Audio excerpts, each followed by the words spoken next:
اللهم ربنا انزل من السماء مائدة وتكون لنا عيدا لأولنا وآخرنا وآية وارزقنا وأنت خير الرازقين. وقال اليوم أكملت لكم دينكم وأتممت عليكم نعمتي ورضيت لكم الإسلام دينا.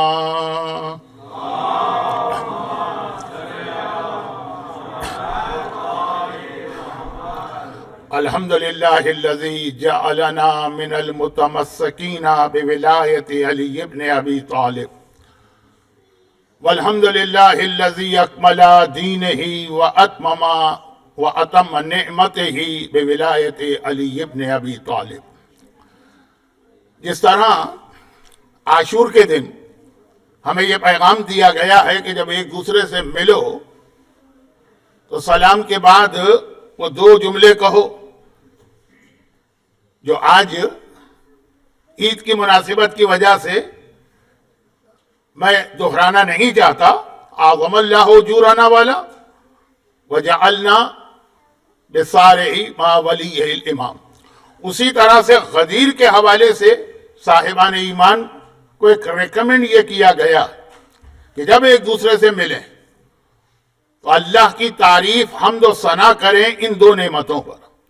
الحمدللہ الذی جعلنا من المتمسکین بولایت علی ابن ابی طالب. ساری تعریفیں اس اللہ کی جس نے ہمیں ولایت علی کو اختیار کرنے اور اس سے تمسک کرنے کا شرف عطا کیا.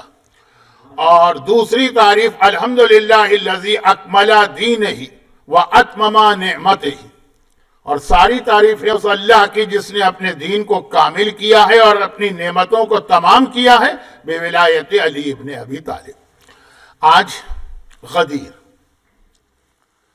جس کا روایتوں میں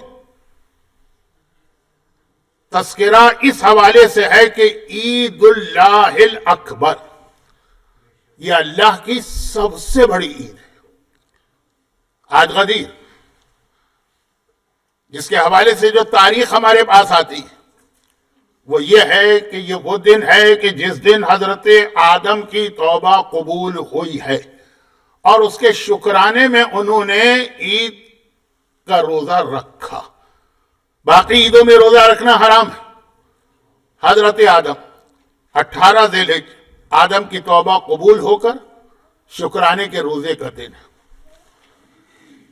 غدیر وہ دن ہے کہ جب بھڑکتی ہوئی آگ میں ابراہیم خلیل خدا کو پھینکا جا رہا اور غدیر کی برکت سے اللہ اس آگ کو ابراہیم کے لیے ٹھنڈا کر رہا. آج غدیر، اور غدیر وہ دن ہے کہ جب فرعون کے دربار میں حضرت موسیٰ کا مقابلہ ان جادوگروں اور ساحروں سے ہو رہا کہ جس کا تذکرہ قرآن میں کئی جگہ پہ آیا، اور موسیٰ کا معجزہ جادوگروں کے جادو پر غالب آ رہا ہے اور ان سانپوں کا خاتمہ کیا جا رہا ہے. آج غدیر وہ دن ہے کہ جس دن حضرت سلیمان نبی کے وزیر آصف ابن برخیہ جنہیں کتاب کا تھوڑا سا علم دیا گیا تھا. یہ ساری چیزیں آپ مجالس میں سنتے ہیں، اس اعتبار سے میں یہ تھوڑا سا علم اور پوری کتاب کا علم اس کے فرق کو آج واضح نہیں کر رہا ہوں، لیکن صاحبان علم کو معلوم تھوڑا سا علم دیا گیا تھا جس کے طفیل انہوں نے یمن کی ملکہ بلقیس کا تخت اپنے محل میں حضرت سلیمان کے حکم سے پہنچایا. یہ 18 ذی الحجہ غدیر کا دن تھا. اور آج غدیر کا دن ہے جس دن حضرت عیسیٰ نے اپنے وصی شمعون، جن کی اولاد میں وہ جناب نرجس خاتون ہیں، جناب شمعون کو اپنا وصی مقرر کیا اور اسی دن مردے کو زندہ کیا تھا. تو اب یہ غدیر کے دن کی تاریخ حضرت آدم سے شروع ہو کے حضرت عیسیٰ تک آتی ہے، اور پھر یہاں پہ وہی جملہ ہمارے سامنے آتا کہ جو اللہ نے ان انبیاء کے ذریعے سے الگ الگ اپنی قدرت کو دکھایا، جس میں یہ ساری قدرت جمع ہو جائے، یعنی جو بھڑکتی ہوئی آگ کو بھی ٹھنڈا کر سکے، جو جادوگروں کے جادو کا بھی خاتمہ کر سکے، جو ہواؤں پر بھی اپنا حکم چلاتا ہو، جو مردے کو بھی زندہ کرتا ہو، اسی کا نام علی ابن ابی طالب ہے۔ وہ ہمارے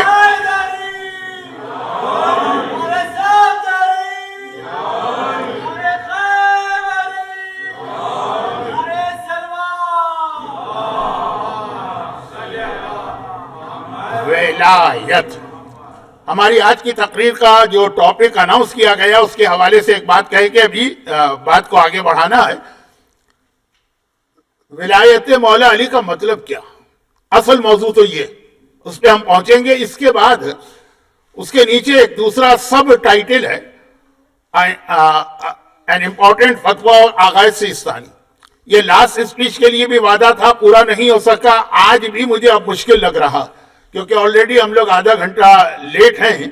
تو پھر انشاءاللہ جو میری ایام ازا سے پہلے کی آخری تقریر ہوگی سنڈے کے دن مباہلے کے جشن میں، اس میں وہ چیز مکمل کی جائے گی۔ وہ بہت اہم ایک مسئلہ ہے اور اس کا غدیر سے تعلق بھی بن رہا ہے، اس لیے آج کے دن کے لیے بھی میں نے اس کو اناؤنس تو کیا تھا، لیکن اب وقت میرے ہاتھ سے باہر نکل رہا۔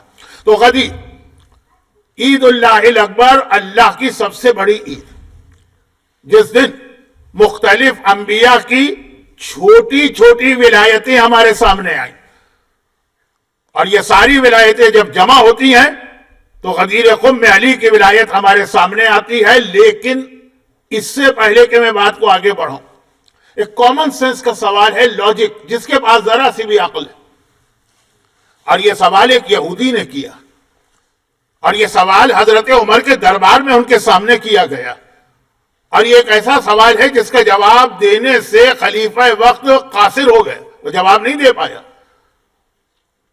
اور اس یہودی کا سوال یہ تھا کہ تمہارے قرآن میں ایک ایسی آیت ہے کہ اگر یہ آیت ہماری کتابوں میں آتی تو ہم اس دن تو اتنی خوشی مناتے، اتنا سیلیبریشن کرتے، ایسی عید مناتے۔ تم یہ بتاؤ کہ تمہارے پاس جو عید ہے ان میں سے کون سی اس آیت سے متعلق ہے؟ خلیفہ وقت نے حیران ہو کے پوچھا، وہ کون سی آیت ہے جو اگر تمہاری کتاب میں آتی تو یہودیوں کی سب سے بڑی عید بنتی؟ کہا یہ آیت کہ الیوم اکملت لکم دینکم واتممت علیکم نعمتی ورضیت لکم الاسلام دینا۔ آج دین کامل ہوا۔ دین کامل ہونا یہ اتنی بڑی خوشی کا موقع کہ اگر ہمارے یہاں یہ آیت آ جاتی ہے، اس قسم کا پیغام آ جاتا تو تم ہماری خوشیاں دیکھتے، تمہارے پاس اس کے حوالے سے کون سی خوشی؟ خاموش، کوئی جواب نہ دیا، اور اس لیے اس کے بعد پھر ایک جھوٹی حدیث بنائی گئی تاکہ آئندہ کوئی یہ سوال نہ کر سکے، اور وہ حدیث یہ بنائی گئی کہ الیوم اکملت لکم دینکم کی آیت حج میں نازل ہوئی، عرفات کے دن جب رسول نے وہ خطبہ دیا۔ اس کے دو نام ہیں، اس کو آخری حج کا خطبہ بھی کہتے ہیں اور اسے پیغمبر کا آخری خطبہ بھی کہا جاتا ہے، جبکہ پیغمبر کا آخری خطبہ غدیر خم تھا۔ اسی لیے امام معصوم کے گھر میں آج غدیر کے حوالے سے جو ماحول بنتا ہے وہ ذرا جا کے دیکھیے۔ سب سے زیادہ تفصیلی روایت ہمارے پاس 8ویں امام کی، لیکن اس کے علاوہ بھی معصومین کے یہاں اس خوشی کو جس انداز سے سیلیبریٹ کیا جاتا ہے، یہ جملہ مکمل کرنے سے پہلے بیچ میں ایک ایسی بات بیان کر دی جائے کہ جس کا تعلق بھی آج کی اس تقریر سے ہے کہ غدیر معصومین کے یہاں کس طرح سے اس خوشی کو منایا جاتا، اور سب سے تفصیلی روایت ہمارے یہاں 8ویں امام کے حوالے سے ہے کہ جب وہ مامون کے کیپٹل میں پہنچی اور وہاں پہ ماحول ایسا تھا کہ کھل کے ہر عبادت کو انجام دیا جا سکتا تھا، ایٹ لیسٹ شروع میں۔ صرف غدیر کے موقع کا جملہ یہ ہے کہ غدیر کے دن صرف ایک غم ہے جسے غم کے طور پہ منانا، باقی غدیر پورا خوشی کا موقع ہے۔ اور وہ غم کیا ہے جس کی وجہ سے غدیر کی اسپیشل عبادتوں میں دعائے ندبہ آ گئی۔ ندبہ کسے کہتے ہیں عربی میں؟ رونے کو، گڑگڑانے کو، فریاد کرنے کو دعائے ندبہ آ گئی۔ کہ صرف یہ وہ غم ہے جو غدیر کے دن بھی ہر مومن کے دل میں رہنا چاہیے، کہ جو غدیر کا اعلان تھا، آج اس اعلان پر جس کا اطلاق ہوتا ہے وہ ہماری آنکھوں سے غائب کیوں ہے, وہ ظاہر کیوں نہیں ہوتا ہے, یہ غم مناؤ. اور اسی لیے ہمارے زمانے میں غدیر خم کس کی شکل میں ہے؟ ہمارے زمانے میں غدیر خم ہمارے زمانے کے امام مولا علی کے بیٹے کی شکل میں. اور خطبہ غدیر کے آخر میں پیغمبر نے مولا کی ولایت کے بعد امام زمانہ کا بھی ذکر کیا. کبھی پورا وہ خطبہ مجالس کا موضوع بنا تو عرض کروں گا, یہاں بہت مختصر بات کر رہا ہوں. اسی لیے امام زمانہ کا ایک لقب صاحب العصر بھی ہے کہ ہمارے زمانے کے, عصر مانے زمانہ, ہمارے زمانے کے امام. غدیر شروع سے آخر تک خوشی کا موقع ہے, جتنی خوشی منا سکتے ہو مناؤ. لیکن جب راوی نے کہا کہ مولا ہم یہ خوشی کس طرح منائیں, تو امام نے وہ جواب دیا جو ہمارے ماحول سے ذرا سا مختلف. کہا کہ آج خوشی, اور کس بات کی خوشی؟ اللہ نے اتنی بڑی نعمت تمہیں دی. جب اللہ نعمت دیتا ہے تو نعمت کا طریقہ یہ ہے کہ اس کا شکر ادا کرو اور اس کی عبادت میں اضافہ کر دو. تو غدیر کا دن گزارو اللہ کی عبادت میں, اللہ کے شکرانے میں. کل آپ ظہر کی نماز کے وقت 2 رکعت نماز پڑھیں گے اور اس کے بعد نماز ختم کر کے 100 مرتبہ سجدے میں جا کر شکر للہ کہیں گے. اس کے بعد اٹھ کے بیٹھیں گے, پھر ایک دعا پڑھیں گے, پھر دوبارہ سجدے میں جائیں گے, پھر 100 مرتبہ شکر للہ کہیں گے. شکر 100 مرتبہ 2 شکر, اور ان کے بیچ میں وہ غدیر میں مولا کے فضائل والی دعا. تو کہا کہ اللہ کی عبادت بڑھا دو, کل اتنی بڑی نعمت دی ہے اس نے, اور اللہ کا زیادہ سے زیادہ شکر کرو, اور پھر رسول آل رسول پہ زیادہ سے زیادہ درود بھیجو, ان کا تذکرہ کرو, ان کے دشمنوں سے بیزاری اختیار کرو. یہ ساری عبادتیں. اب مجھے تو باقی آپ کے علاقوں کا نہیں پتا, لیکن ہمارے یہاں تو میں نام بھی نہیں لینا چاہتا کہ ہمارے یہاں سے میں کون سا علاقہ مراد لے رہا ہوں, ورنہ لوگ ناراض ہو جائیں گے. غدیر کا موقع تو وہ موقع ہے کہ جہاں زیادہ سے زیادہ گناہ کرنے کی ترغیب دی جاتی ہے. بھائی اب آج کل تو بہت عام چیز ہو گئی ہے, اس لیے کوئی بات نہیں ہے, لیکن آج سے 40 سال 50 سال پہلے بہت بےہودہ سی بات ہو رہی ہے اتنی نورانی محفل میں. بہت بڑی مومنین کرام کی خوشی ہوتی تھی کہ ایسے موقعوں پر ہندوستانی فلم کا ایک شو کرو سڑک کے اوپر, چندہ جمع ہوتا تھا. ہمارے گھر پہ بھی لوگ آتے تھے کہ جی چندہ دے دے. اب میں اس وقت کی بات کر رہا ہوں جب میں اتنا ہی چھوٹا تھا جتنے چھوٹے یہ بچے تھے جنہوں نے ابھی کوئز کمپٹیشن میں حصہ لیا. اور پھر حدیث بھی پڑھی جاتی تھی جو حدیث نہیں, کہ آج چونکہ اللہ کندھوں پہ بیٹھے ہوئے فرشتوں کو 3 دن کے لیے چھٹی دے دیتا, کوئی گناہ مومن کا نہیں لکھا جاتا. اور پھر بریکٹ میں ہوتا تھا اس لیے مومنین کرام کو اس موقع سے استفادہ کرنا چاہیے. جب ایک فیسلٹی مل رہی ہے تو اس کو اویل کریں. یہ باقاعدہ میں کتابی جملہ پڑھ رہا ہوں جو کتاب میں لکھا ہوا. امام فرما رہے آج تو جتنی اللہ کی عبادت کرو کم, جتنا اس کا شکرانہ ادا کرو کم. اور پھر رسول آل رسول کا تذکرہ. لیکن ذرا سی غدیر کے ماحول سے مختلف تھوڑی سی بات ہو گئی, اس لیے میں اس پر آتا ہوں. یہی تو ہے میرا اصل موضوع ولایت مولا علی کا مطلب کیا. غدیر نے ہمارے سامنے ایک لائن ڈرا کر دی. کون سی لائن؟ اب وہ اس کو میں 2 طرح سے سمجھا رہا ہوں. جب یہ آیت کا آخری ٹکڑا آیا رضیت لکم الاسلام دینا, آج اللہ اسلام تمہارے دین کے لیے راضی ہوا اس اسلام سے. تو اب 2 اسلام ہو گئے نا, ایک غدیر والا اور ایک غدیر سے پہلے والا, اور دونوں اسلام ہیں اسلام, مگر ایک سے اللہ راضی ہے, ایک سے اللہ راضی نہیں. اور دونوں میں فرق کیا؟ توحید تو دونوں میں ہے, رسالت تو دونوں میں ہے, عقیدہ قیامت تو دونوں میں ہے, کلمہ لا الہ الا اللہ تو دونوں میں ہے, کلمہ محمد رسول اللہ تو دونوں میں ہے, نمازیں تو دونوں میں ہیں, عبادتیں تو دونوں میں ہیں, واجبات تو دونوں میں ہیں, اصول اور فروع تو دونوں کے اندر ہیں. فرق صرف آپ کو نظر آئے گا کہ جس کے اندر من کن تو مولا فہذا علی مولا ہے, یہ اسلام اللہ کو پسندیدہ ہے, اور جس میں ساری چیزیں ہیں لیکن مائنس ولایت علی ہے, وہ اسلام اللہ کو پسندیدہ نہیں ہے. سورہ مائدہ کی آیت بیان کر رہی ہے. یہ ایک لائن ڈرا ہوئی, ایک اور لائن ڈرا ہوئی. لیکن دوسری لائن کو سمجھنے کے لیے ذرا آپ کی معلومات و توجہ چاہیے. معلومات بھی ہر ایک کے پاس ہے, توجہ بھی ہر ایک کے پاس. ایک اعلان ہوا ہے غدیر خم میں. اب غدیر کہاں پہ ہے یہ ذرا جغرافیہ کی بحث ہے. یہ جو ابھی کوئز کمپٹیشن تھا اس میں ایک سوال بھی ایسا آیا جس میں ہو سکتا ہے کہ میں اپنا اختلافی نوٹ لکھتا، لیکن چھوڑ دیجئے اس وقت اس بات کو، بچوں کے لیے وہی صحیح ہے. ایک اعلان تو یہاں ہوا اور ایک اعلان اس سے پہلے آسمانوں پہ ہو چکا. جب خدا نے یہ اعلان کیا تھا کہ انی جاعل فی الارض خلیفہ، میں زمین پہ خلیفہ بنا رہا ہوں آدم کی شکل میں، وہاں پہ ایک اعلان ہوا. اور اس کے بعد پھر یہ اعلان آخری رسول کے، وہ پہلا نبی تھا یہ آخری نبی. اب وہ پہلے نبی کی خلافت کے وقت جو اعلان ہوا تھا ذرا اس کو سمجھیں تو ایک لائن اور ڈرا ہو جائے گی، اور وہ یہ تھا کہ اس وقت تک شیطان فرشتوں کے بیچ میں بیٹھا ہے اور کسی کو نہیں پتا کہ یہ شیطان ہے، پتہ ہی نہیں چل پا رہا، وہ فرشتوں جیسا ہی نظر آ رہا. ایسا کہ آج بھی ہمارے بہت سارے مسلمان سمجھتے ہیں کہ شیطان بھی ایک فرشتہ تھا. جو 10ویں امام کی ایک حدیث ہے کہ جھوٹ بولتے ہیں وہ لوگ، فرشتے کوئی گناہ نہیں کرتے، فرشتے کوئی معصیت نہیں کرتے. تو کہا پھر وہ شیطان، قرآن ہی کی آیت ہے سورہ کہف کی، وَكَانَ مِنَ الْجِنِّ، وہ جنوں میں سے. لیکن اتنا گھلا ملا تھا کہ پتہ ہی نہیں چل پا رہا تھا. پتہ کیسے چلا کہ فرشتوں کے بیچ میں ایک شیطان ہے؟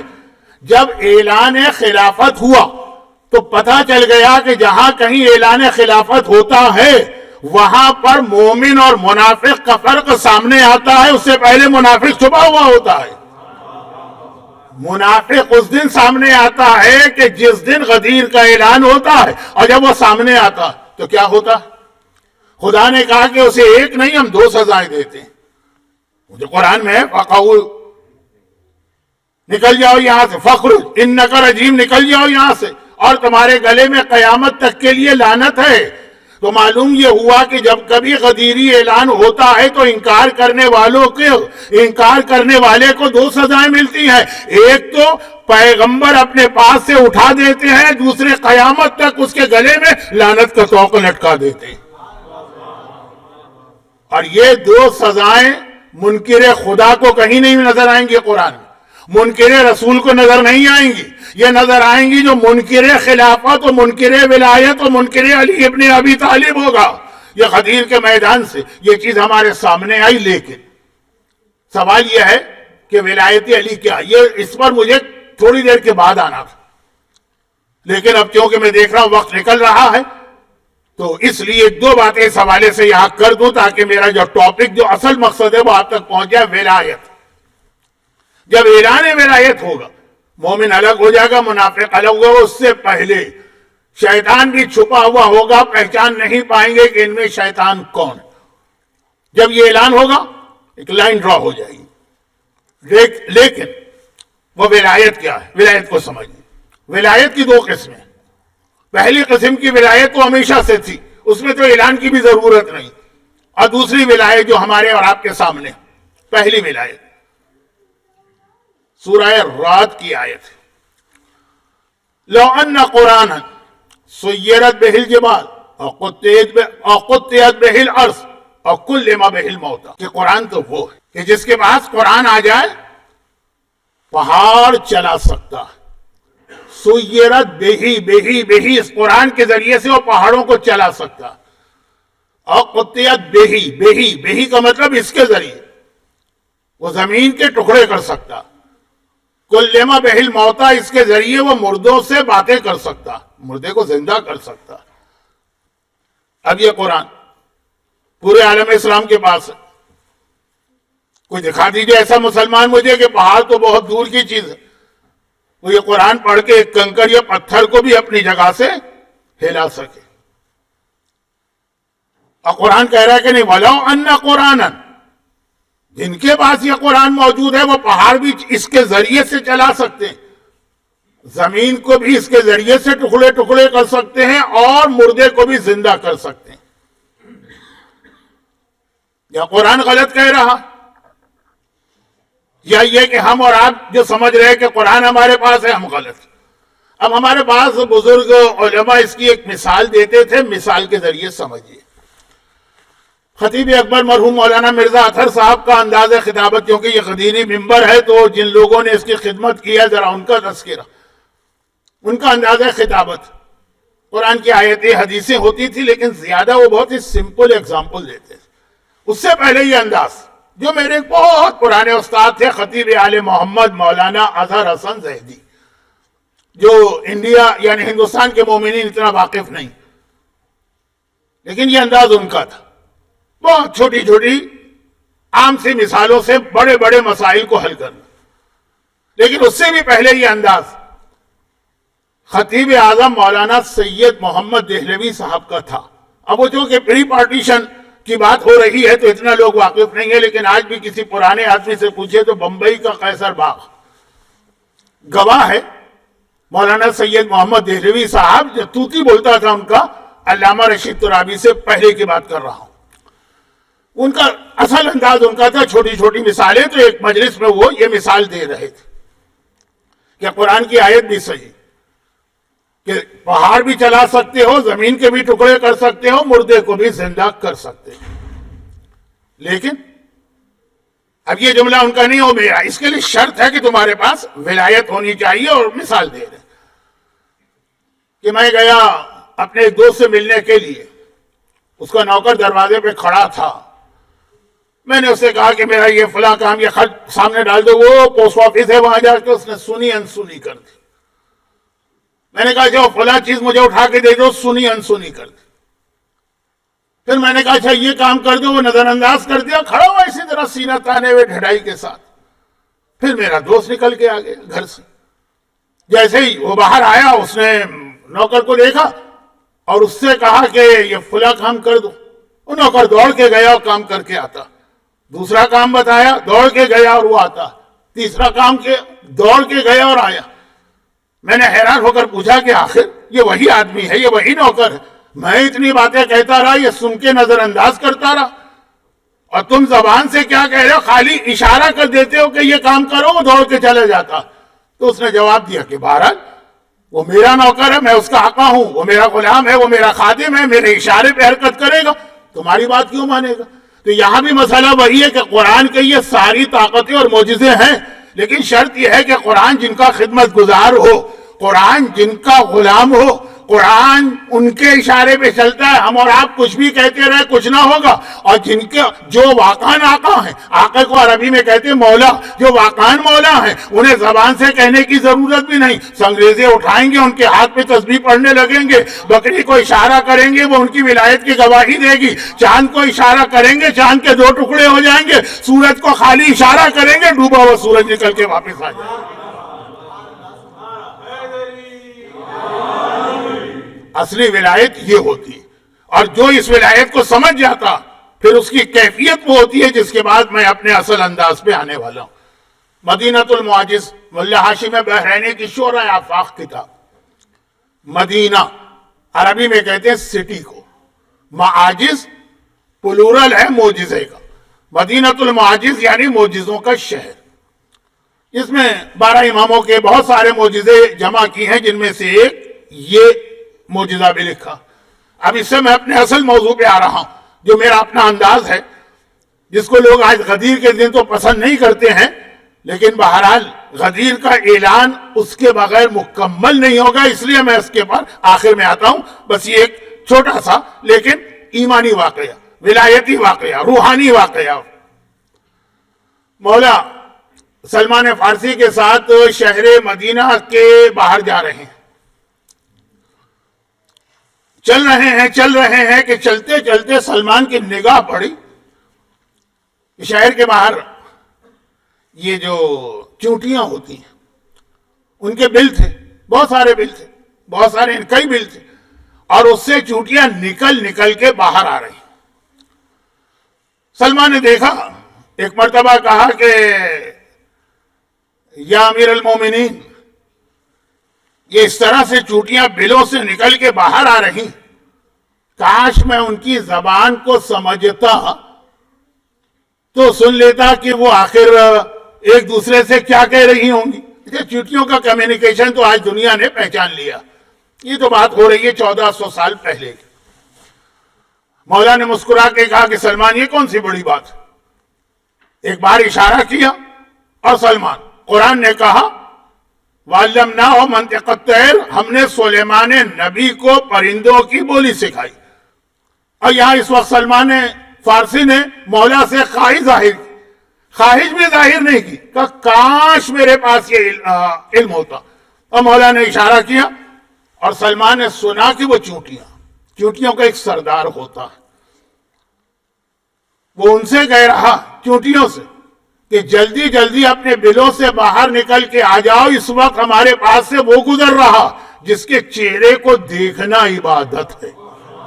یہ سردار کہہ رہا اور یہ جملہ سننا تھا کہ چونٹیاں ایک مرتبہ باہر چلی آ رہی. اچھا اب یہ چہرے کو دیکھنا عبادت ہے تو میں وہ مشہور حدیث بھی پڑھ دوں کہ جس کے اندر ایک اور بہت حسین پیغام. 3 چیزیں خاص طور پر ایسی ہیں جن کے بارے میں روایت، پیغمبر کی روایت، رسول کی حدیث آئی ہے کہ ان کو دیکھنا عبادت. اور مشہور ہے تینوں حدیث. النظر الی المصحف عبادہ، قرآن کو دیکھنا عبادت. چنانچہ اسلام میں حفظ قرآن کے مقابلے میں قرآن کو دیکھ کر تلاوت کا ثواب زیادہ. قرآن کو دیکھنا بھی ایک عبادت. والنظر الی الکعبۃ عبادہ.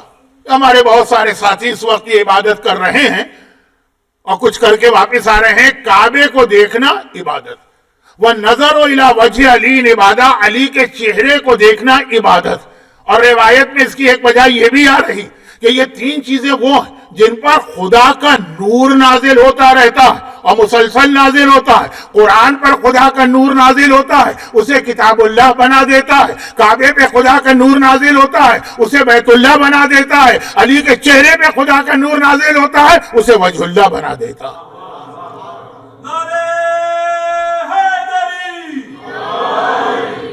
اور اب دیکھیں بظاہر تو روایت میں یہ 3 چیزیں برابر سے آئیں. ایک ہی لفظ آیا تینوں کو دیکھنا عبادت. ایک ہی لفظ آیا کہ یہ تینوں پہ نور خدا نازل ہوا. ایک کتاب اللہ، ایک بیت اللہ، ایک وجہ اللہ. مگر نہیں، اگر آپ غور کریں گے تو یہاں آپ کو پتہ چلے گا کہ ان 3 میں سے بھی 2 وہ ہیں جو علی کی محتاج ہیں اور علی کسی کا محتاج نہیں. اب یہ جو جملہ میں نے کہہ دیا کعبے کے حوالے سے ہر ایک کو معلوم. کعبہ ان اول بیت وضع للناس، اللہ نے سب سے پہلا گھر جو دنیا روئے زمین پہ بنایا وہ کعبہ. لیکن جو بنایا گیا قبلے کے طور پہ قبلہ نہیں بنا کعبہ. یہ مجلسوں میں جملہ بہت پڑھا جاتا ہے لیکن آج ذرا تجدید کر لے دوبارہ اس مزے کی. کعبہ قبلہ ہے لیکن قبلہ بن نہیں رہا. پیشانیاں جھکائی نہیں جا رہی. کیوں؟ قبلے کے لیے اللہ کا ایک طریقہ ہے. جس چیز کو قبلہ بناتا ہے فوراً نہیں بناتا ہے. حضرت آدم کے لیے کہا فَإِذَا سَوَّيْتُهُ، پہلے میں آدم کو پتلا بناؤں گا، پھر وہ قبلہ نہیں بنے گا. وَنَفَخْتُ فِيهِ مِن رُوحِي، پھر جب میں اس میں اپنی روح پھونکوں گا. فَقَعُوا لَهُ سَاجِدِينَ، پھر اس کے آگے سجدہ کرنا. خالی بنا دینے سے قبلہ نہیں بنتا جب تک کہ اس میں روح نہ آ جائے. تو کعبہ بنا تو سب سے پہلے تھا اور پھر ابراہیم نے تجدید کی لیکن روح کعبہ نہیں تھی، اس لیے بنا تھا قبلے کے طور پر، استعمال نہیں ہو رہا قبلے کے طور پر. یہ قبلہ کب بنا؟ جب 13 رجب کو علی ابن ابی طالب کی شکل میں روح کعبہ کعبے کے اندر آ گئی. یہ کعبے کے حوالے سے بات. اب آئیے قرآن. یہ جو جملہ میں کہہ رہا ہوں یہ مجھے اگلی تقریر میں عرض کرنا تھا لیکن آج کی اگلی تقریر کی بات آج آ گئی، آج کی بات اگلی تقریر میں آ جائے گی. اور وہ یہ مباہلے کا میدان. وہاں بھی ایسا نہیں ہوا کہ آج نجران کے عیسائی آئے تو طے ہوا کل مباہلہ کرو. کئی دن تک مناظرہ ہوتا رہا اور سورہ آل عمران کی آیتوں پہ آیتیں نازل ہوتی رہی. اور پیغمبر جیسا آیتوں کی تلاوت کرنے والا، ایک تو ہم جیسے لوگ ہوتے ہیں جو آیتوں کی تلاوت کرتے ہیں. وہ واقعہ آپ کو یاد ہے نا، شام کے شہر حلب کا واقعہ. ایک صاحب قاری قرآن تھے اور بہت شوق تھا ان کو قرآن کی تلاوت کا. تو ایک دن یہودی وہاں پہ آیا. یہودی عیسائی اس علاقے میں بہت رہتے ہیں. کہا کہ میں آپ کا شکریہ ادا کرنے آ رہا ہوں. کہا کس چیز کا شکریہ؟ کہا کہ میری بیٹی کو اسلام کا بہت شوق تھا اور مجھے ڈر تھا کہ وہ مسلمان بن جائے گی، لیکن جو آپ روز آپ قرأت قرآن کرتے ہیں، تلاوت کرتے ہیں، تو آپ کی بھونڈی آواز سن کر وہ اتنا ڈر گئی قرآن سے اور اسلام سے کہ اس نے کانوں کو ہاتھ لگایا کہ اب تو مجھے نہ قرآن پڑھنا ہے نہ اسلام سمجھنا. تو ایک تو ہم جیسے لوگ ہوتے ہیں، اور ایک خود اللہ کا رسول. اس سے بہتر قرآن کی تلاوت کون کرے؟ نجران کے عیسائی سن رہے ہیں، لیکن پیغمبر کی دلیلیں سن کر بھی جزیہ نہیں دے رہے اور قرآن کی آیتیں سن کے بھی. پھر کیا ہوا؟ جو ابھی آپ سنڈے کو جشن منائیں. اہل بیت کو لے کے ایک مرتبہ پیغمبر مباہلے میں گئے اور فوراً عیسائیوں نے میدان میں آنے سے پہلے شکست مان لی اور قبول کر لیا جو پیغمبر کی شرطیں تھیں. تو دیکھیے پتا چلا کہ قرآن پیغمبر کی زبان پر بھی ہو تو اکیلا قرآن کافی نہیں ہے. قرآن کو اپنا معجزہ دکھانے کے لیے اہل بیت اور علی کی ضرورت ہوتی ہے. قرآن علی کا محتاج ہے، علی قرآن کے محتاج نہیں ہے. کعبہ علی کا محتاج ہے، علی کعبے کے محتاج نہیں ہے. تو وہ تینوں چیزوں میں علی سب سے افضل ہے. لیکن اس وقت تو چونٹیاں کہہ رہی ہیں باہر نکلو اور وہ دیکھو جس کے چہرے کو دیکھنا عبادت. اور یہاں پہ آپ یاد کیجئے سلیمان نبی کا واقعہ سورہ نمل میں ہے. سورہ نمل کی ایک آیت بہت مشہور ہے. اچھا لیکن اکثر لوگوں کو نہیں معلوم کہ یہ آیت سورہ نمل کی. امن یجیب المضطر اذا دعاہ ویکشف السوء. اس کا واقعہ ہے نا کہ سلیمان نبی جب جا رہے تھے وادی نمل، نمل عربی میں کہتے ہیں چونٹی کو، چونٹی کی وادی کے پاس، تو قرآن کہہ رہا کہ چونٹیوں کی سردار کہہ رہی ہے کہ جلدی سے بلوں کے اندر اندر چلے جاؤ، ایسا نہ ہو کہ سلیمان کا لشکر، نبی کا لشکر، معصوم کا لشکر تمہیں روند دے اور کچل دے. ایک وہ تھا سلیمان نبی ہیں اور کتنے عظیم نبی ہیں، مگر چونٹیاں سلیمان کے لشکر کو دیکھ کے بلوں میں جا رہی ہیں. ایک علی ہے کہ جن کی زیارت کے لیے یہ چونٹیاں نکل کے باہر آ رہی ہیں. اب قرآن کا لفظ سنیے، فَتَبَسَّمَ ضَاحِكًا. جب سلیمان نبی نے چونٹیوں کے سردار کی یہ بات سنی، فَتَبَسَّمَ ضَاحِكًا، مسکرائے، ہنسے اور جھک کے اسے اٹھا لیے. اور ایک عجیب سوال کیا، کبھی آدمی ایسے ہی موڈ میں آ جاتا جیسے اپنے بچے کو اٹھا کے کبھی پوچھتا ہے کہ تم بڑے کہ میں بڑا، تم اونچے کہ میں اونچا. سلیمان نبی نے کہا کہ یہ بتا تو افضل کہ میں افضل. اب دیکھیے چونٹی سے اللہ کا ایسا عظیم نبی یہ سوال کرے، چونٹی کیا جواب دے، مگر بڑا عجیب جواب دی. کہا یا نبی خدا، چھوٹا منہ بڑی بات، کہا میں کہا آپ کوئی مقابلہ ہی نہیں. لیکن اس وقت ایک بات کہنے کو دل چاہ رہا، یا نبی خدا آپ کو اس وقت کس نے اٹھایا؟ کہا ہوا نے اٹھایا. اور کہا مجھے کس نے اٹھایا؟ کہا کہ میں نے اٹھایا. تو کہا آپ بتائیے وہ افضل ہے جسے ہوا نے اٹھایا ہو یا وہ افضل ہے کہ جسے نبی نے اٹھایا ہو؟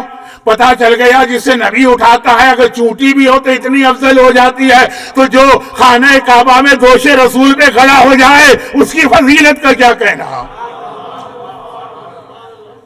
لیکن صحیح معنوں میں ولایت کسے کہتے ہیں، یہ پیغام تو ابھی واقعے کے آخر میں آ رہا.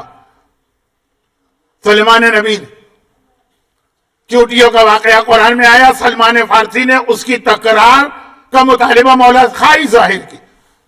گفتگو سن لی، مولا آگے بڑھے، تھوڑا آگے بڑھے، ایک جگہ ایسی نظر آئی کہ پرندے اڑ رہے ہیں. پاکستان میں تو آج کل پتہ نہیں ساری چڑیاں، فاختائیں، کوے، پرندے کہاں غائب ہو گئے، نظر ہی نہیں آتے. لیکن یہاں تو خیر آپ کا مشاہدہ اڑ رہے ہیں. وہاں بھی سلمان فارسی جب اتنا ہی کوئی قریب ہوتا ہے تو پھر یہی ناز اور انداز ہوتے ہیں. کہا مولا کاش میں ان پرندوں کی زبان بھی سمجھ لوں. مولا مسکرائے، کیا بڑی بات ہے، اشارہ کیا. اور ایک مرتبہ سلمان پرندوں کی بات سمجھ تو رہے ہیں لیکن چونٹیوں کے مقابلے میں ایک منزل آگے بڑھ. کہا مولا میرا دل چاہتا ہے کہ یہ میرے ہاتھ میں آ جائیں، اڑ رہے ہیں. علی نے کہا میرا نام لے کے بلاؤ. سلمان فارسی نے آسمان کو دیکھا، پرندے کو اشارہ کیا، یا علی کہا اور اشارہ کیا، پرندہ سلمان کے ہاتھ میں آ گیا. اب پتہ نہیں سلمان کو کیا سوجی، جیب سے چھری نکالی اور پرندے کی گردن پہ پھیر، گردن کٹ کے الگ ہو گئی. مولا نے کہا سلمان اب میں تمہیں دکھاؤں، اب یہ کی ولایت. اس کٹے ہوئے سر کو اس باقی جسم سے ملا. سلمان نے ملایا، سلمان فارسی نے، اور پرندہ دوبارہ زندہ ہوا اور اڑتا ہوا چلا. کلما بہل موتا، مردے کو زندہ کر سکتا ہے صاحب قرآن. لیکن سنیے، سلمان فارسی نے کہا مولا ایک مرتبہ پھر اسی پرندے کو بلانے کو دل چاہ رہا ہے. کہا بلاؤ، میرا نام لے لو بس. علی کا نام لیا، پرندہ دوبارہ سلمان کے ہاتھ میں آیا. سلمان نے کہا مولا پھر میری خواہش ہے اس کو ذبح کروں. کا ذبح کرو. چھری نکالی، دوبارہ گردن پہ پھیری، پھر وہ سارا بدن میں جدائی ہو گئی. پھر مولا نے کہا جوڑ دو، جوڑا، علی کا نام لے کے اڑ کر چلا گیا. سلمان نے ایک مرتبہ کہا مولا پھر میرا دل چاہتا. 70 مرتبہ یہ کتاب میں لکھا ہے کہ اس پرندے کو بلایا جاتا اور ایک بار اس کی گردن پہ چھری پھیری جاتی ہے، سر کٹ کے الگ ہوتا ہے، اور پھر سلمان جسم سے سر کو جوڑتے ہیں، علی کا نام لے کے وہ اڑتا. اب پرندے کی زبان تو سمجھ رہے تھے نا، وہ مولا نے جو معجزہ دیا تھا ٹیمپریری. سلمان نے کہا کہ ہے پرندے یہ بتا جب میں چھری پھیرتا ہوں تجھے تکلیف نہیں ہوتی؟ کہا تکلیف تو ہوتی ہے. جب تیری گردن کٹتی ہے، رگیں کٹتی ہے، کہا درد تو ہوتا ہے، تکلیف تو ہوتی. کہ جب تکلیف ہوتی ہے تو چلو ایک بار تجھے نہیں پتا، پھر تو پتا چل گیا، بار بار آتا کیوں ہے؟ تو کیا جواب تھا پرندے کا؟ مشہور واقعہ یہی تو کہا کہ اے سلمان مگر یہ بھی تو دے کہ بار بار بلاتا کون ہے؟ ایسے نام پہ بلایا جا رہا ہے کہ 70,000 مرتبہ بھی چھری چلے تو یہ قربان ہونے کو تیار ہوں. یہ ہے ولایت علی کا اصل پیغام. تم علی والے ہو داڑھی رکھو، وہ بہت مشکل کام ہے. تم علی والے ہو مکس گیدرنگ میں جانا حرام ہے، تعلقات ٹوٹ جائیں گے. تم علی والے ہو یہ جو تمہارے پیٹ میں حرام لقمے جا رہے ہیں کا کیا کریں؟ اس کے بغیر بچے نہیں مانگتے. میں آپ کے بچوں کی بات نہیں کر رہا جو ابھی اس کمپٹیشن میں حصہ لے رہے تھے، لیکن آپ کو صاحبان ایمان میں کتنے ہی ایسے ملیں گے، یہ برگر، وہ پیزا، وہ فلاں چیز، وہ فلاں چیز. اور یہ تو بات ہو گئی کھانے پینے کی، لیکن مال حرام جو این امپورٹنٹ فتویٰ اور آغاز سیستانی یہاں آ کے مجھے جوڑنا تھا. آج وقت نہیں ہے، میں پہلے سے معذرت کر چکا ہوں کیونکہ مجھے اندازہ تھا. ایک مرتبہ ڈسکو، ڈانس، گانا، والدین کی توہین، بھائیوں سے رشتہ توڑ کے ایگو جو ہے ویسٹرن کنٹریز میں ہماری بہت بڑی کر دی جاتی. آدمی کسی کی بات سننے کو تیار نہیں. اور نیکسٹ اسٹیج مجھے تو وہ نظر آ رہا ہے جو یورپ اور امریکہ میں کہ روزانہ علماء پہ سو ہوا کریں گے کہ انہوں نے مجلس میں ایسی بات پڑھی جو ہماری توہین بن گئی. یہ سو ہوتے ہیں. اب بہت بڑی ایک انڈسٹری ہے وہاں پہ لائرز کی، کہتے ہیں آپ کو کچھ نہیں دینا، جب آپ کو پیسے ہم دلوا دیں گے پھر اتنا پرسنٹ آپ کا، اتنا پرسنٹ ہمارا. اب گناہوں کا ایک سلسلہ ہے، اس وقت نہیں، رات غدیر کے دن. یعنی خلاصہ یہ ہے کہ دین پہ عمل کرنا 21 سینچری میں بہت مشکل ہے. وہ پرندہ کہتا ہے علی کے نام پہ بلاؤ تو میں 70,000 مرتبہ بھی گردن کٹانے کو تیار ہوں. اس نام میں وہ حلاوت ہے، وہ لذت ہے، وہ مزہ ہے کہ اس کی خاطر آدمی اپنے گلے پہ چھری چلوانے کو تیار. اور ہم غدیر خم میں جن کے لیے خاص ولایت کا پیغام آیا اور یہ بھی نہیں سمجھنے کو تیار کہ ولایت کہتے کسے. اب وقت نہیں رہا، میں دلیلیں بیان کرنے کی پوزیشن میں نہیں ہوں، لیکن ایک حدیث امام کافی. پہلے میرا جملہ سن لیں اور اس کے بعد حدیث امام، اور پھر شاید میں اختتام کی طرف چلا جاؤں. ولایت کسے کہتے ہیں؟ اچھا پھر بات میں اس سے بات نکل رہی ہے اور میں ڈر رہا ہوں. ایک سنی غدیر ہے اور ایک شیعہ غدیر ہے. غدیر کے واقعے کو سارے مسلمانوں نے مانا. چھپانا الگ چیز ہے کہ ایک طویل عرصے تک چھپایا گیا، پھر بھی اس وقت بھی ماننے والے مان رہے تھے، اور اب تو خیر چھپانے کی بھی ہمت نہیں پڑ رہی ہے، سب کو ماننا پڑ رہا ہے. غدیر کا واقعہ تو ہوا. ایک تو تھا انکار کرنا واقعے کا، جیسے مولا علی کی کعبے کی ولادت کا انکار ہے، اور ایک ہے کہ انکار نہیں ہے، چھپایا. یعنی کتابوں میں ہے، اور اتنی کتابوں میں ہے کہ میں کیا تفصیل آپ کو بتاؤں، کتنی ساری کتابوں میں ہے، بس مختصر یاد رکھی. عربی میں کتاب الغدیر 10 جلدوں میں ہے، جس میں سارے وہ ریفرنسز موجود، بلکہ اس کا اردو ترجمہ بھی ہندوستان سے شائع ہوا. خلاصہ یہ کہ غدیر چھپا نہیں رہے. تو پھر وہ غدیر کا مطلب کیا نکال رہے ہیں؟ یہ سنی غدیر کو سمجھیے تو پتا چلے گا کہ شیعہ غدیر کچھ اور ہے. کہا کہ پیغمبر نے غدیر کے میدان میں علی کی ولایت کا اعلان کیا تھا، اور ولایت کا مطلب ہوتا ہے دوستی. دوستی. اچھا، اب لفظ مولا عربی میں ایسا ہے جس کے بہت سارے معنی. ایک معنی ہے آقا، ایک معنی دوست، ایک معنی غلام، ایک معنی غلام، کئی معنی. انہوں نے کہا دوستی کا اعلان کیا تھا کہ علی سے دوستی کرو، علی سے محبت کرو. اور پھر ایک واقعہ بھی جوڑ دیا کہ اصل میں ہوا یہ تھا کہ چونکہ آخری حج میں پیغمبر مدینے سے آئے تھے، مولا یمن کے گورنر تھے. جو یمن کے واقعات آپ سنتے ہیں نا، مولا وہاں پہ تھے، وہ وہاں سے آئے تھے. اور جب حج ہوا تو ہوا حج، تو اس وقت تک تو لوگ خاموش رہے. حج کے بعد پھر یمن کے لوگوں نے مولا علی کی شکایت کی کہ یا رسول اللہ، آپ نے ان کو گورنر بنایا، فلاں موقع پہ ایک جہاد ہوا، جہاد میں جو کنیزیں پکڑی گئیں علی نے مجاہدوں میں تقسیم نہیں کی، ساری اپنے لیے رکھ لی. وہ پیغمبر جلال میں آ گیا، کہا قافلہ روکو، اور قافلہ غدیر پہ رکوا کر پھر یہ اعلان کیا کہ جس کا میں دوست ہوں وہ اس کا علی دوست ہے، جو مجھ سے محبت کرتا ہے، علی سے محبت کرتا، خبردار آئندہ علی کے بارے میں اس قسم کا الزام نہ لگانا. اب بات ختم، آگے بڑھے. یہ برادران اہل سنت کے پاس غدیر کا واقعہ. جملے کو مانتے ہیں من کن تو مولا، لیکن پہلے ایک بیک گراؤنڈ، ایک واقعہ بنایا کہ یمن کے لوگوں کی کمپلین، اور اس کے بعد پھر اس حوالے سے پیغمبر کا جلال میں آ کے یہ اعلان کرنا. الزام لگانے والے کون تھے؟ اگر تھے بھی تو وہ یمن کے چند لوگ تھے، چھوٹا سا گروپ. پیغمبر کے پاس آگے گیا، پیغمبر ان کو بتا دیتے. جس طرح سے قافلے کو روکا گیا، اور اس دھوپ میں جو ظہر کا وقت تھا، کل اعمال غدیر میں ہے کہ ظہر کے وقت عمل کریں. ورکنگ ڈے ہے، آپ کے بچے بھی اسکول میں ہوں گے، شاید تھوڑا مشکل ہوگا لیکن جن کے لیے ممکن ہے. غدیر دوپہر، ویسی دھوپ کے جسے اردو میں کہتے ہیں کہ چیل بھی اپنا گھونسلہ یا انڈا چھوڑ دے، اور پھر جو آگے بڑھ گئے، پیچھے بلایا، پیچھے والوں کے آگے آنے کا انتظار کیا. یہ صرف دوستی کا اعلان تو نہیں ہو سکتا، لیکن وہ یہ کہتے. اور ہمارے یہاں غدیر کا مطلب ہے ولایت علی، یعنی علی تمہارے آقا، تمہارے حاکم. اب ہم اور آپ غدیر کا مطلب کیا نکالتے؟ علی سے محبت کرو، علی کے فضائل بیان کرو، خوش ہو، نعرے لگاؤ، یہ ہونا چاہیے. لیکن بس ختم بات. وہ یہی پیغمبر نے کہا جو مجھ سے محبت کرتا ہے وہ علی سے محبت کرتا ہے. یہ سنی غدیر ہے، شیعہ غدیر یہ نہیں ہے. شیعہ غدیر یہ ہے کہ علی کو اولا بالتصرف، تم پر ٹوٹل کنٹرول دیا گیا. جب تم اپنے آپ کو پورے کنٹرول میں دے دو گے علی کے، تب تم نے علی کی ولایت کو مانا. وہ غدیر کا اعلان ہے. جیسا میں اکثر غلام کا واقعہ پڑھتا ہوں کہ غلام کہتا ہے میں کھاؤں گا وہ جو میرا آقا کھلانا چاہے، اپنی مرضی نہیں چلاؤں گا. پہنوں گا وہ جو میرا آقا پہنانا چاہے، اپنی مرضی نہیں چلاؤں گا. خاص خواتین سے یہ پیغام، لیکن مردوں کے لیے بھی. رہوں گا وہاں پر جہاں میرا آقا رکھنا چاہے، اپنی مرضی نہیں چلاؤں گا. یہ وہ ولایت ہے. اسی لیے 5ویں امام کی مشہور حدیث ہے اصول کافی جلد 2 کے اندر، لا تنالوا ولایتنا الا بالطاعہ.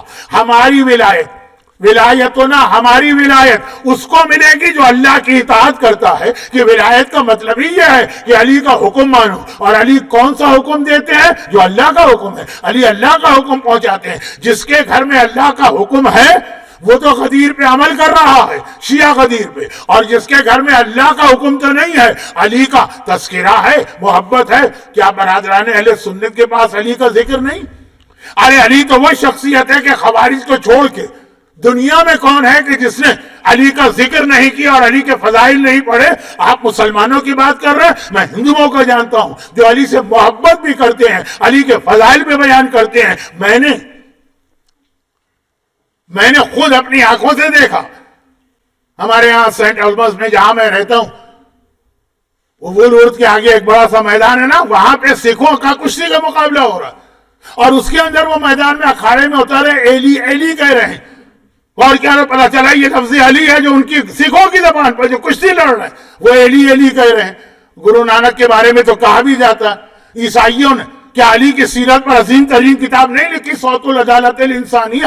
ارے چند سال پہلے کیا یونیسکو نے تمام مسلمان ملکوں سے نہیں کہتے کہ علی کو رول ماڈل بناؤ، تو علی سے اگر محبت کرتے ہیں، علی کے فضائل بیان کرتے ہیں، یقیناً دوسروں سے زیادہ سمجھ کے بیان کرتے ہیں، معرفت کے ساتھ بیان کرتے ہیں، مگر علی کو تو ہندو نے بھی مانا، علی کو تو آتش پرست نے بھی مانا، علی کو تو کافر نے بھی مانا، علی کو تو یونیسکو نے بھی مانا، علی کے فضائل تو ہر ایک نے مانے۔ ہم میں اور دوسروں میں فرق یہ ہے، وہ علی کے فضائل بیان کریں گے، وہ علی سے محبت کریں گے، وہ علی کے قوالی گائیں گے، لیکن علی کی سیرت پہ نہیں چلیں گے۔ اور شیعہ اسے کہتے ہیں جو اپنے آپ کو غلام سمجھ کے اپنے آقا کے پیچھے پیچھے چلتا ہے، جہاں آقا جا رہا ہے وہاں یہ مومن جا رہا ہے، اس کے گھر میں صحیح معنوں میں ولایت ہے۔ تبھی وہ مشہور حدیث جو میں نے پچھلے سال بھی پڑھی تھی شیخ صدوق کی کتاب مانی الاخبار میں، اور بھی کئی کتابوں میں، کہ امام نے فرمایا کہ کیا تمہیں پتا ہے حی علی خیر العمل جو اذان میں کہا جاتا ہے اس کا مطلب کیا؟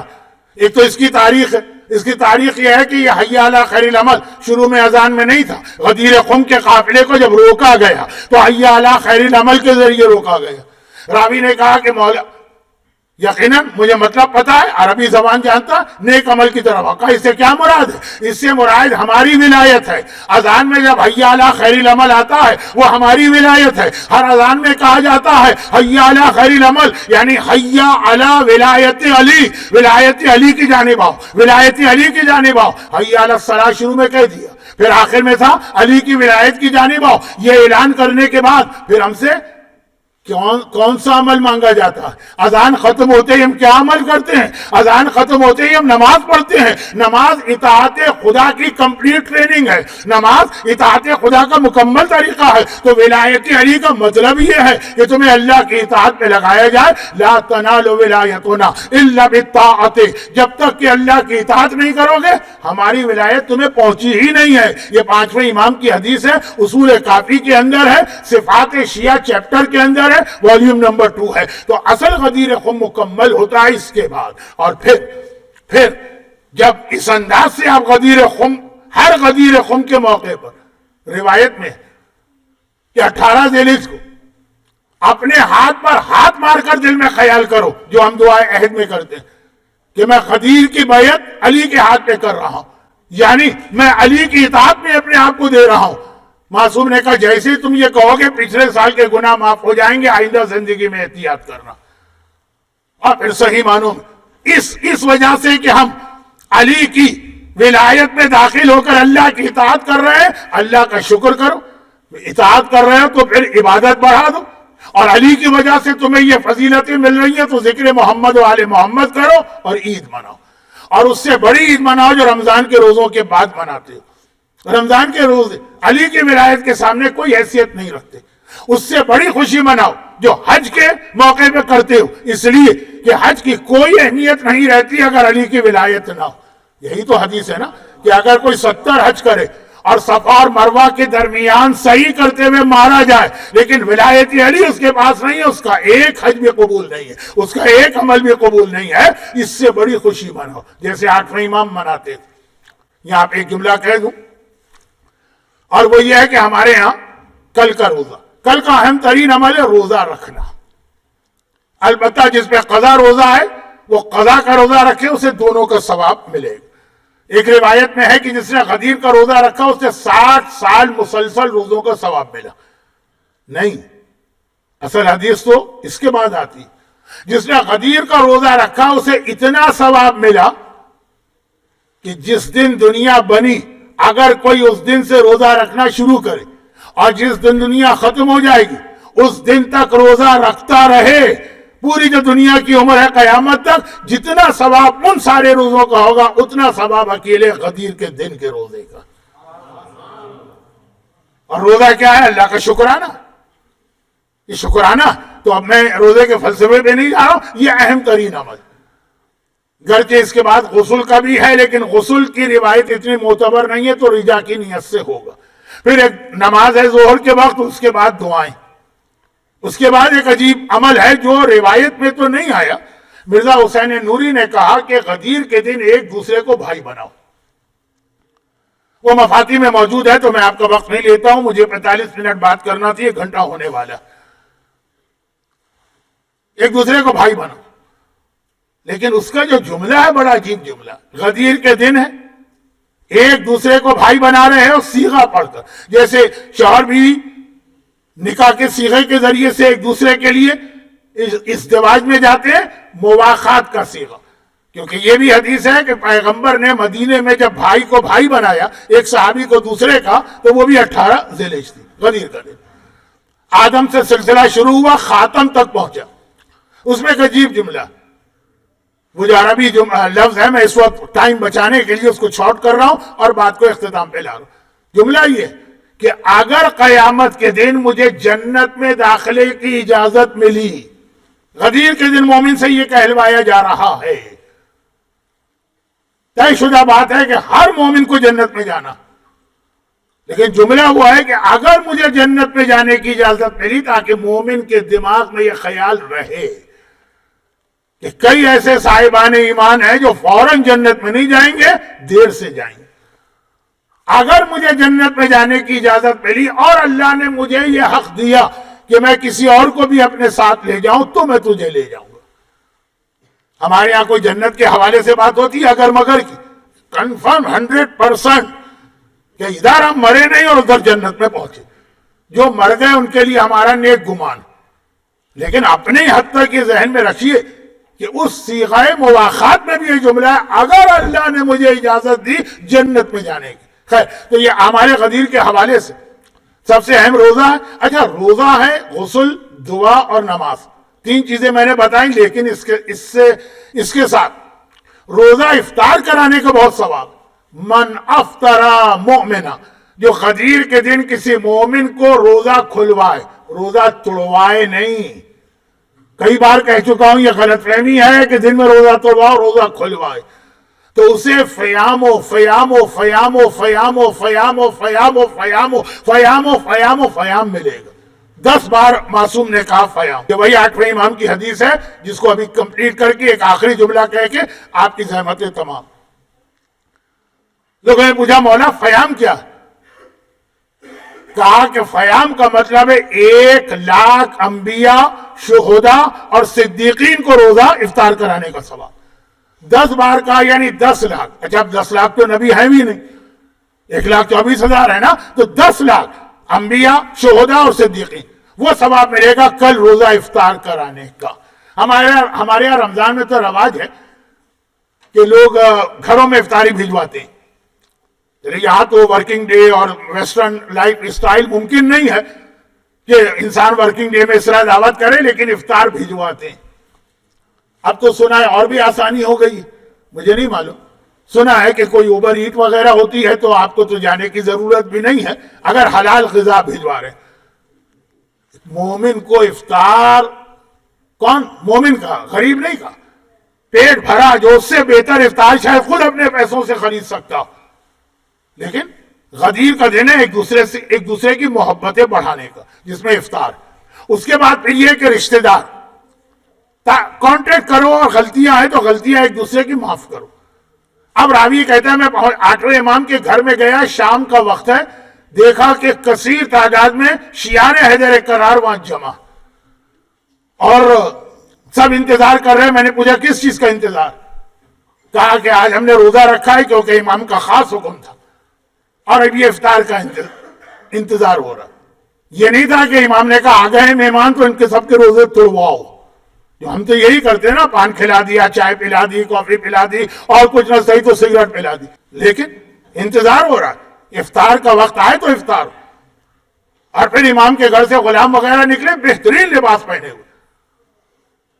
راوی کہتا ہے میں نے راویوں سے، یہ جو کھڑے تھے ان سے پوچھا تمہارے لباس بھی بہت بہترین نظر آ رہے ہیں. کہا امام نے فرمایا کہ آج عید سے اچھے کپڑے پہن کے آؤ، یہ کپڑے امام نے بھجوائے ہم کو، خالی کپڑے نہیں بھجوائے. ایک طریقہ آپ نے دیکھا ہوگا جب آپ عراق ایران میں مرجے سے ملنے جائیے، انگوٹھیاں بھجوائیں کہ آج انگوٹھی پہن کے آؤ، جوتے تک بھجوائے. تو شادی کا جوڑا لگ رہا ہے، اس میں شاید ایسا ہوتا ہے نا، کمپلیٹ جوڑا جوتوں سمیت. اب مجھے یہاں کی شادیوں کا تو نہیں پتا، میں تو اپنی کراچی کی شادیوں کی بات کر رہا ہوں. اس طرح امام نے بھجوایا. اور اس کے بعد پھر ہم لوگ جیسے افطار کا وقت آئے نماز پڑھی اور ہم نے افطار کیا، اور امام نے کہا جو ہمارا چاہنے والا عید اور بقرعید سے زیادہ خوشی مناتا ہے، اور خالی خوشی نہیں مناتا، اپنے بچوں کو اس خوشی میں شریک کرتا. گفٹ دیجئے بچوں کو، عیدیاں دیجئے بچوں کو، تاکہ غدیر ان کو یاد رہے، وہ اگلے سال انتظار کرے غدیر کب آئے گی، جیسے بچہ اپنے برتھ ڈے کا انتظار کرتا ہے کہ نہیں کرتا۔ تو یہ تو ایک امام ایک ماحول بنا رہے ہیں، لیکن اسی جملے کے ساتھ اطاعت۔ ایک روایت کل پچھلی تقریر میں نے پڑھی تھی، ایک امام روزہ رکھتا ہے، ایک امام روزہ افطار کرتا ہے، یہ بھی پینڈنگ میں، اور این امپورٹنٹ فتویٰ اور آغا سیستانی پینڈنگ میں۔ آخری میری تقریر ہوگی، اس کے بعد تو ایام ازا 2 مہینے 8 دن میں باہر ہوں، اور پھر واپس آنے کے بعد الازہر اسلامک سینٹر کے نئے ریزیڈنٹ عالم انشاءاللہ آ جائیں گے، تو میں اس خدمت سے بھی اپنے آپ کو سبکدوش سمجھوں گا۔ تو یہ آخری جملے، لیکن یہ ساری خوشیاں تو مومن کا دل خود سے کہتا ہے، اگر امام نبی کہتے تب بھی آپ کا دل کہتا۔ جو خاص ہم سے کہا گیا، جو ذمہ داری ہم پر دی گئی ہے، وہ تو ابھی آپ نے غسل یہ سب سنا، یہ سب تو خوشی کے حوالے سے، اصل غدیر کے حوالے سے ذمہ داری ہمیں ایک دی گئی، اور اس کے 2 حصے کر دی۔ تم بھی علی کی ولایت کو مانو، اور فَلْيُبَلِّغِ الشَّاهِدُ الْغَائِبُ، یہ میرا آخری جملہ، اور یہ حضرت علامہ طالب جوہری مرحوم کا بہت اہم نکتہ تھا، جس کو وہ بہت ریپیٹ کرتے تھے، میں اسی پہ اپنی بات ختم کر رہا۔ کہا کہ ولایت کے اعلان کو مانو، اور فَلْيُبَلِّغُ الشَّاهِدُ الْغَائِبُ، جو یہاں اس وقت موجود ہیں، شاہد مانے وٹنس، جو خود ہیں، وہ غائب کو یہ پیغام پہنچائے، اور باپ اپنی اولاد کو یہ پیغام پہنچائے۔ تو 2 ذمہ داریاں ہو گئی، خود اقرار کرو کیا علی میرے مولا ہو گئے، محبت علی کی تو ہمیشہ سے ہم کرتے آئے، اب آقائی کا اعلان، وہ آقا میں غلام، یعنی جو پہلے زمانے میں غلام کہتے تھے کہ میں آپ کا غلام، آپ مارے کہ کاٹے کہ جلائیں کہ آگ میں پھینکے کہ پانی میں بہائے، میں آپ کا غلام۔ شاید دنیاوی آقا کے لیے تو جملہ غلط ہو، لیکن علی کے لیے جملہ بالکل صحیح، مولا ہم آپ کے غلام، آپ چاہے ہمیں مارے، چاہے کاٹے، چاہے آگ میں پھینکے، چاہے پانی میں ڈالیں، ہم ہر چیز پہ راضی۔ علی ایسا کریں گے نہیں، علی کہیں گے اللہ کے احکامات مان لو، لیکن اقرار، اور دوسرا اعلان۔ اور ہم نے ان دونوں پہ عمل کیا اس طرح سے کہ آج بھی جب ہم کلمہ پڑھتے ہیں تو کہتے ہیں اشہد ان لا الہ الا اللہ واشہد ان محمد رسول اللہ واشہد ان علی ولی اللہ ووصی رسول اللہ وخلیفۃ بلا فضل۔ یہ آدھے حکم پر عمل ہے، ہم اقرار کر رہے، ہم اپنی زبان سے اقرار کر رہے، اور آج بھی جب ہم اذان دیتے ہیں تو کہتے ہیں کہ اشہد ان علی ولی اللہ ووصی رسول اللہ وخلیفۃ بلا فضل۔ کلمہ اقرار ہے، اذان اعلان ہے۔ غدیر کی 2 ذمہ داریاں تھی، دونوں پہ عمل کیجئے، مرتے دم تک اس کلمے پہ رہیے، مرتے دم تک ہر نماز کے اذان میں اشہد ان علی ولی اللہ کہیے۔ پھر آپ دیکھیے گا کہ واقعاً علی کا بیٹا طرف کے کتنے جلدی ظاہر ہوتا۔ بس بس بس بس یہاں پہ بات میری مکمل ہو گئی، اور اس سے پہلے کہ میں دعا پر اختتام کروں، ایک اعلان سن لیجئے۔ ابھی تو کیک کٹنگ کی سیرومنی ہوگی۔ مولا علی کے روضے پر جو علم لہراتا ہے، یعنی انگلش میں فلیگ کہتے ہیں، تو مولا علی کے روضے کا ہی فلیگ کوئی مومن یہاں آج لے کر آئے ہیں، اور وہ کیک کٹنگ کے بعد اس کی زیارت کرائی جائے گی باری باری، یعنی کلائنٹ میں لوگ خود ہی بن جائیں گے جب کیک کٹنگ ہوگی۔ اس کو بوسہ دیجئے، اس سے چومیے، اور ساتھ میں مولا عباس کے روضے میں زیر زمین جو پانی آتا ہے، وہ پانی بھی تھوڑی مقدار میں آیا ہے، جیسے یاد ہوگا آپ کو رمضان میں بھی ہو چکا، وہ کربلا سے لایا گیا ہے مولا عباس کے روضے سے، وہ پانی بھی باقی پانی کے ساتھ ملا کر، کیونکہ آنے والے پانی کی کوانٹٹی کم ہے، باقی پانی کے ساتھ ملا کر آپ حضرات کو پیش کیا جائے گا۔ تبرک ہے، شفا ہے، برکت ہے، یہ 2 چیزیں کیک کٹنگ کے فوراً بعد۔ پروردگارہ تجھے آج کی اتنی بڑی خوشی کا واسطہ، جسے تو نے خود اکمال دین کا دن قرار دیا، جسے تو نے اتمام نعمت کا دن قرار دیا، جسے تو نے اسلام کے پسندیدہ دین بننے کا دن قرار دیا، جس دن تو نے علی کے وسیلے اور برکت سے انبیاء پہ اپنی رحمتیں نازل کی، خدا بندہ اس دن کی برکتوں میں تمام صاحبان ایمان خاص طور پر جو آج کی محفل میں مرد اور عورتیں جمع ہیں ان سب کو زیادہ سے زیادہ برکتیں رحمتیں اور نعمتیں مولا علی کے نام پہ عطا فرما، ان کی ساری حاجتیں پوری فرما، ان کو اس دنیا میں بھی خوش کر دے، آنے والی دنیا میں بھی خوش کر دے، اس دنیا میں بھی ان کو حلال مشکلات کی مدد نصیب فرما، قبر اور قیامت کے مراحل میں بھی ان کو علی ہی کے ساتھ ہر منزل پر علی کے علم ترے مشہور فرما۔ خدا بندہ ہمارے تمام مرحومین تک بھی اس خوشی کو پہنچاتے ہوئے اگر خدا نہ کرے وہ کسی عذاب میں مبتلا ہیں تو علی کے نام پہ عذاب برطرف فرما، اور اگر اچھی حالت میں ہے تو علی کے نام پہ ان کے درجات بلند فرما، بیماروں کو شفا کاملہ عطا فرما، جو رزق کی کسی پریشانی میں مبتلا ہے ان کی یہ پریشانی دور فرما۔ خدا بندہ علی کی وجہ سے جنت کا تو یقیناً ہمیں سٹیزن شپ مل چکی ہے، لیکن اگر کوئی دنیا کے کسی ملک میں کوئی ویزے کا مسئلہ، کوئی پاسپورٹ کا مسئلہ، کوئی سٹیزن شپ کا مسئلہ، علی کے طفیل سے یہ پریشانیاں بھی لوگوں کی دور فرما۔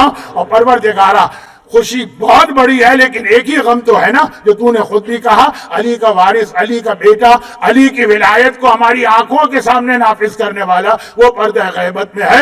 علی کی ولایت کے اس اعلان کا واسطہ امام زمانہ کے ظہور میں تعجیل فرما اور ہمیں ان کے ساتھیوں اور آوان میں شامل فرما، اور ظہور امام تک ہمارے تمام علماء اور مراجع اور مجتہدین خصوصاً آیت اللہ سیستانی اور رہبر آغا خامنائی کے سائے کو ہمارے سروں پہ قائم و دائم فرما۔ غدیری صلوات ایک مرتبہ بھیجیے محمد والے محمد۔